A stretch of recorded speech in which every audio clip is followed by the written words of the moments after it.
Hey, what's going on, everybody? This is Derry Titan, the film mechanic, and welcome to the Film Mechanic Screenwriting Podcast. And today's guest, his name is Bob Saenz. He wrote a book, and it's called "That's Not the Way It Works: A No-Nonsense Guide to the Craft and Business of Screenwriting." And the reason he wrote this book, in my opinion, is because for every person that he cannot reach in that digital world, or in that digital universe, he allows them to just pick up his book and continue to get new framework and new understanding about, wait, hold on, I could do this all day about you, Bob. Why don't you tell us a little bit about yourself? First of all, sometimes when people ask me questions, my answer is I don't know, and then I open it up to other people that are on the social media. If I don't know an answer to something, I don't make it up. Okay, I won't tell you something so that you want to hear, but I also, if I don't have an answer, if I don't know the answer, I'm going to say, hey, I have no idea. But there might be somebody here who does, and let's ask them and see if they know. But I've had 30 years of experience as a professional screenwriter.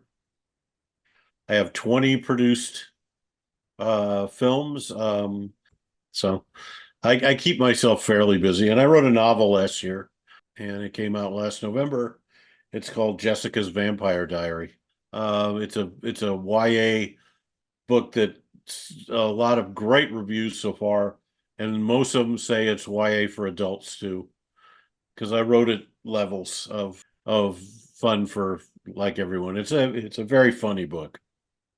Oh, I gotta get that. I gotta check that out, Bob. So I see your film behind you, extracurricular activities. So tell us about that, because that's one of the first films that I remember you getting it picked up and you talking about it a lot, and then it Well, I happened. talk about it because it actually embodies the whole idea of the sample script. Um, I worked for as an actor for 6 seasons on a show called Nash Bridges with Don Johnson and Cheech Marin. I had a small, and by small I mean really small, recurring role on that show for 6 years, and I was in every episode. But one episode, my entire dialogue for the episode was, "Yeah." I learned about scripts and I talked to producers, and I had a producer once tell me that what you need to write is a calling card script. And a calling card script is a script that shows your ability as a writer, that you understand how movies get made, you understand, but you can write something out of the box and have it still make sense, but write it out of the box and have it be different and show your skill as a writer and have people look at it and say, well, we can't make this, but we sure like the way you write. Let's give you a chance to rewrite something for us, or let's have you in to talk to you about some of your other stuff, or let's do that. So I took him up on it, and the second script I ever wrote was extracurricular activities, and he was absolutely right. It was a very controversial script. It's been out for a couple of years. It came out in 2019. It made Mhm. some of the 2019 best of the year lists. Uh, it did pretty well, and it's turning into a cult film now, which I'm very happy about. And extracurricular activities was a script about a kid, a model student in this high school that has an afternoon job killing parents for the kids in the school. And it's funny and it's dark and it's a thriller and it's got a lot going for it. And a lot of people read it, and over 18 years, eight different people or production companies, one studio, Universal, and a bunch of other production companies optioned it over 18 years. And it opened every door in Hollywood for me, every one. Mm. Anti-Hallmark movie. And it got me my first job writing for Hallmark. Oh, wow. Okay, that's a good question to segue into. How many films have you written for Hallmark? Because I know you're a staple on the Hallmark. Well, I had written 10 for them. Mm-hmm. over the years, and it was we had a really good relationship. Most of the people I knew there are gone, so I haven't really done much with them lately. I've been really busy with other stuff anyway, so it's been, but it was a good relationship at the time. But what it was an incredible education in how films get made and how post-production works and how production works and production meetings and everything that involves selling a script and rewrites and production rewrites and working with directors. And the thing about Hallmark or Lifetime, because I've done work for them too, or GAC Family, I've done work for them too, and some of the streamers, I've done work for them too, is that in the low budget arena where I've written, million to $5 million scripts, um, they're making movies. They're not making as many as they used to, because everybody's cut back, but still they're a group that's still making films. And if you want to be a writer and you want to get in on the bottom floor and work your way up, that's the way to do it. So the bottom floor is starting with a calling card film to show what. Card script to show what you can do. Mhm. And then writing low budget films is like starting off in the mailroom. So Um, what? if So you what look do? at all the great writers Mhm. and you go back on their IMDb and you look at where they started, every single one of them wrote low budget films to start. So what do you tell a screenwriter who's coming into this industry who feels like their main goal is to write an Academy Award winning film? They look at movies, they read scripts, they read screenplays. What the reward is getting something made. The other more of a reward is getting something made that's good, and more of a reward is getting something made that's good that people want to watch, and you end up having millions of people watch your movies. I've had millions and millions and millions of people watch my films, and that's more gratifying than any awards you could ever get. Now tell me now when you're in that situation, right, Bob, to have people to watch the film, it's not just regular Joes and regular Janes that are watching the film. It's also producers who are like looking for their next writer. Am I correct? So wouldn't the goal be to continuously find yourself working in this industry? Yes, well, your goal is to work in the industry, but selling spec scripts is about 5% of a professional writer's work.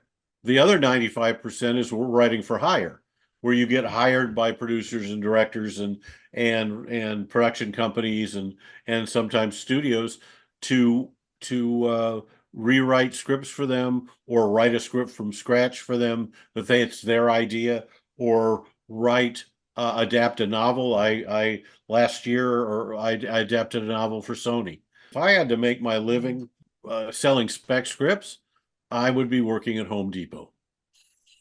Did you go to school for Nope, screenwriting? nope, nope, nope. Self-taught screenwriter. After I had been on Nash Bridges and I had looked at those scripts and I'd written a Nash Bridges script, and Carlton Cuse, who was the showrunner, laughed and said, everybody here has written a script, including the guy who waters the plants.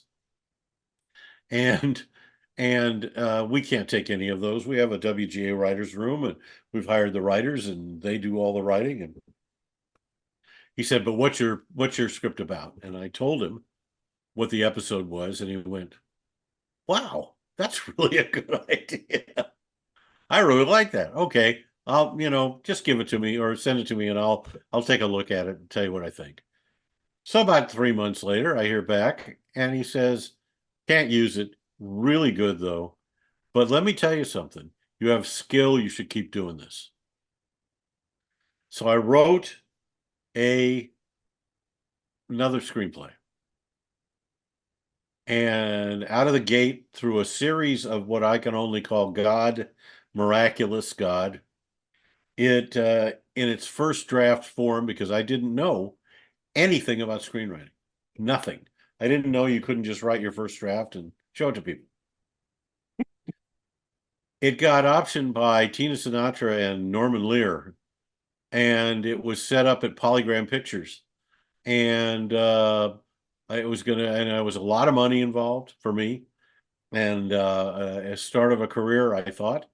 And then Universal bought Polygram for their music catalog, and dropped all the films in Polygram slate, including mine. It was an Mm. incredible education on how nothing is real until it is. And then a scant 12 years after that happened, I had my first produced movie, Which is Help for the Holidays, Help for the Holidays. a So, a summer glow movie that that is the seventh highest, what at the time was the seventh highest rated Hallmark movie of all time. And I got a little heat from a lot of some writers who don't understand the business, who said, well, yeah, but that's just a Hallmark movie. And I said, yes, it's a Hallmark movie that premiered last Sunday night, and 11 million people watched it. mm. And I said, good luck with your scripts. Getting any movie made is a miracle. So was you an assignment writer for real Yes. quick? Help for the Holidays? You were an And I assignment writer got for that? that job because the producer read Extracurricular Activities, Mm. which is the anti-Hallmark film, and said, I love this script, but I also love the way you write. I love how creative you are. Do you think you could help us? We have been through 4 or 5 writers trying to get this movie right, and we can't get it right. What's getting it right though, Bob? Like, explain that for like, What they want, yeah, yeah. okay? What something that makes it resonate with them. And I read it, and I said, I have some ideas, but they're out of left field. And they said, tell us what your ideas were. And I told them, and they said, actually, we never thought of that. That's really good. Go ahead. And I wrote it, and I did a few rewrites for them, but not a lot. And the movie if you see that movie, every single word of dialogue and every bit of the story is mine. And you know that's rare. You know that's because a lot of actors like to change dialogue or they have you rewrite dialogue. Oh, I've done rewrites. I did Yeah, rewrites. I didn't yeah, do it for the actors. I did it for the producers and the director. yeah. But I have 3 movies that are pretty close to exactly as I wrote them out of the 20. And some of them are 80%, some of them are 70%, and one of them is 0%. Like, take me through that, you know, emotionally, that experience emotionally of right there. You get the call from the producer, you set up the paperwork, they make the initial payment, you write the script, you receive the other payment, and now here it goes into, or I don't know how you set up your payment arrangement. That's a question I would like to ask too. But here you go through all the process, and they're right there on the brink of bringing this to fruition. And then 6 months go by, 8 months go by, and you like, I don't think this is getting made. You know, how take me through that experience in terms of like, Well, how the do you, first time it yeah, drives you crazy. And then by about the fourth time, you go, okay, you know, I got paid. My bills are paid for a while. I'm in a position now where I get paid pretty well. So it's what it is. Don't get emotionally attached to, especially to things that you've been assigned to write. Okay? They're not yours. They don't belong to you.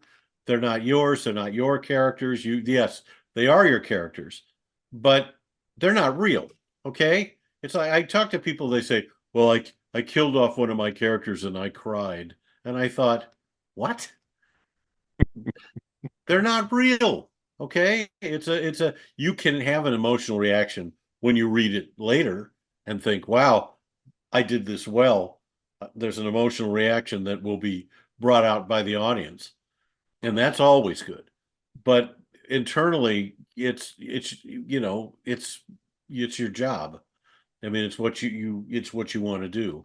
As a the less emotional the less your ego is involved with this business, the better off you're going to be.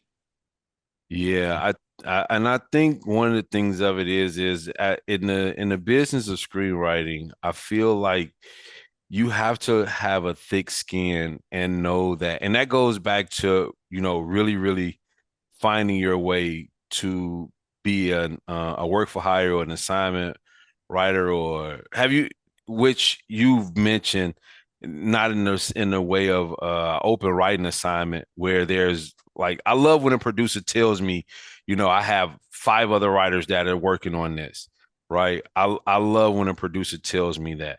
And the reason why I love that, because it puts me in a position to, it takes a lot of pressure off of me to be perfect, to hit every point. Now I have some creative cachet to probably do something nobody else is doing.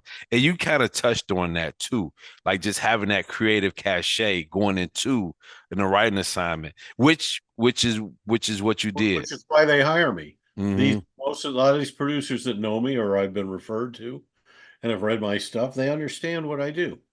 Okay, they understand how I write, and they understand how I understand story, and how I understand layers of story, and how I understand setups and payoffs, and I understand uh, uh, uh, being able to be creative with something that's been seen a million times before.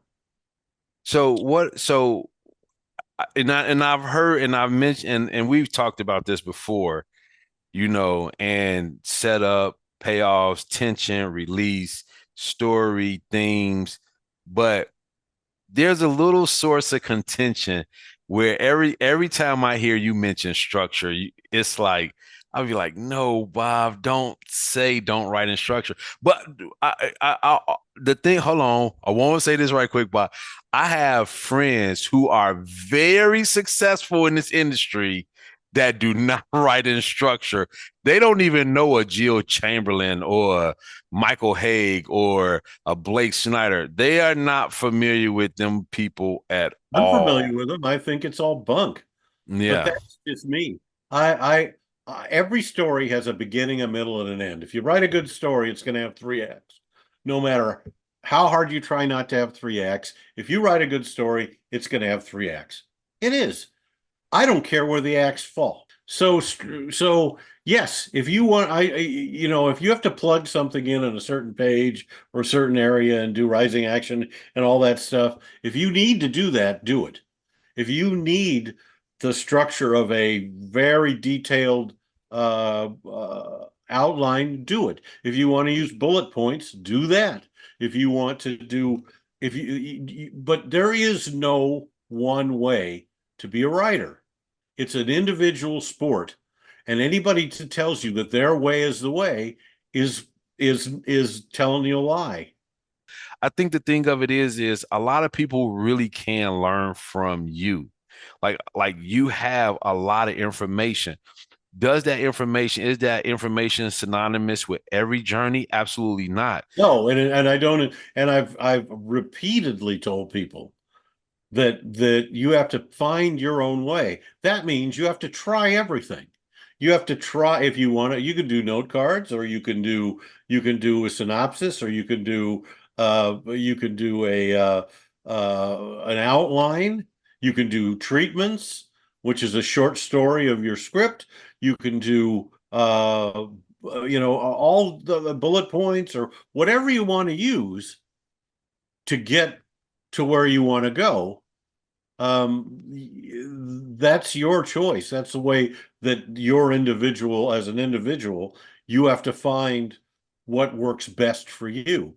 But don't just choose one and keep using it if it isn't efficient for you or you feel uncomfortable. Do something else.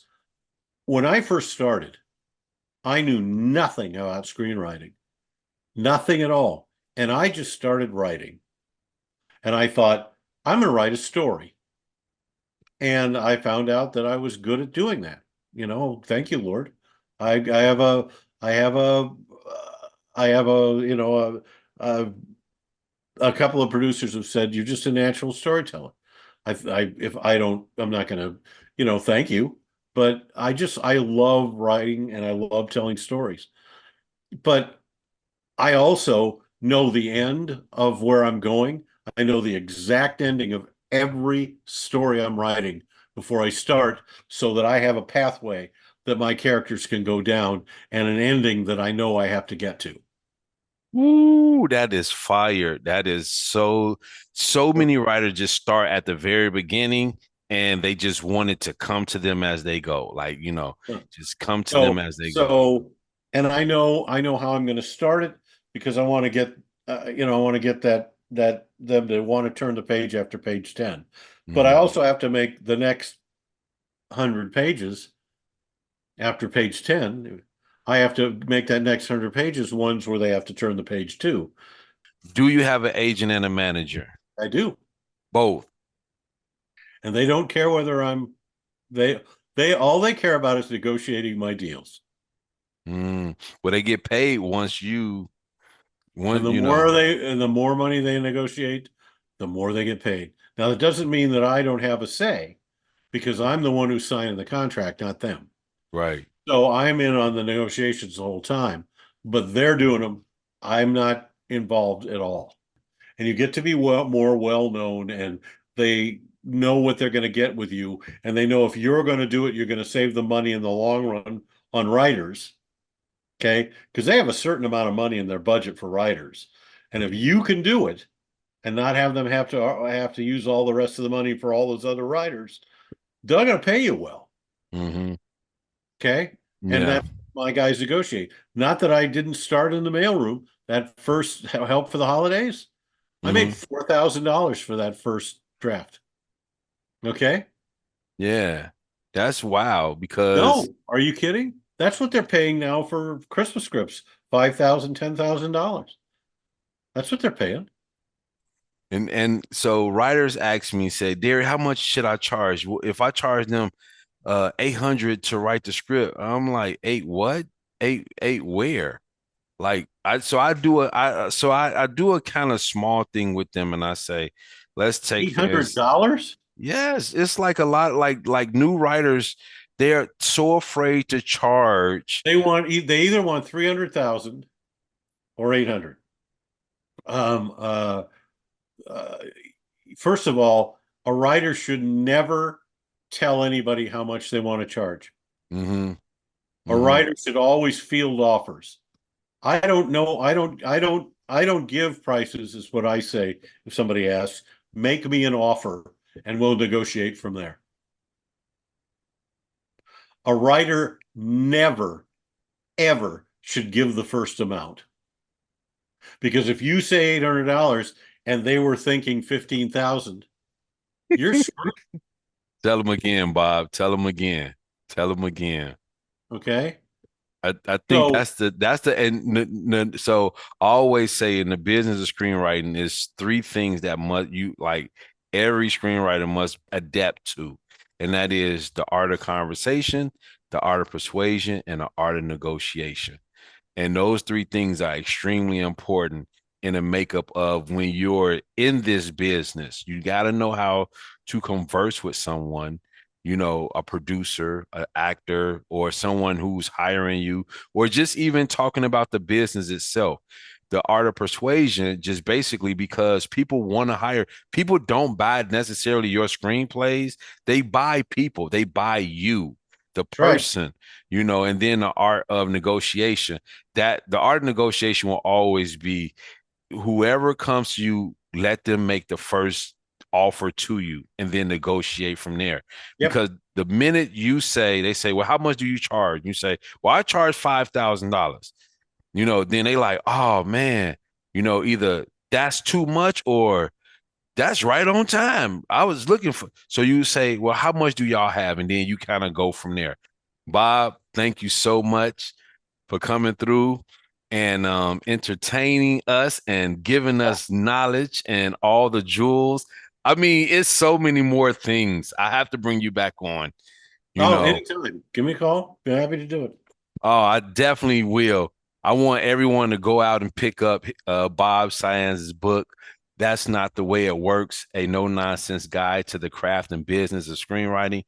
I don't think enough Screenwriters talk about the business of screenwriting. It's one of the most important parts about being active and I staying I, active. I, I wrote the book um, because I wanted to. There was no real book about the business side of it, and there I don't think there still is, and that's why it's done so well because people have realized that there is a business end of this book. And it's a and which really is helpful because a lot of writers want to get in this industry and they just want to be able to, you know, you see it every day, Bob. I just want to give my script to somebody, they go make a movie, and then they send me a check home. Well, that's why I titled my book "That's Not the Way It Works." And that's that's all they want. So thank you everyone for stopping in, sharing your time with us on the Film Mechanic Screenwriting Thanks for Podcast. having me. We enjoyed you, and I hope you enjoyed us too. Talk to you soon. Bye. We appreciate your support. Be sure to leave a review and a comment and share it with your closest screenwriting friends. Stop by www.dairytitan.com for the Film Mechanic Screenwriting Workbook, and we'll see you next episode.